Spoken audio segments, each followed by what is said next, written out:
How to add transitions on Instagram Reel. To get started, first of all, open up the Instagram application on your phone. You will then be taken to the Instagram homepage.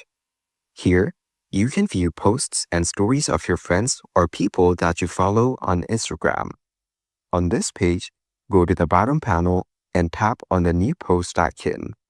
From here, you can add a new post to your feed, a story, a reel, or even go live on Instagram. Then tap on Reel at the bottom. Now select the camera icon to take a photo or video for your reel. Tap and hold the capture button to take a video. Stop and repeat the same to take another video. Then tap on Next. Now tap on Edit Video. Here, you can tap on the track to trim or pinch to zoom. You can also tap to add audio or text. Tap on the icon as shown and choose a transition that you like from here. Then, tap on Apply to All if you want to apply the transition to both the videos. After that, tap on Done. Following these steps, you can easily add transitions on Instagram Reel.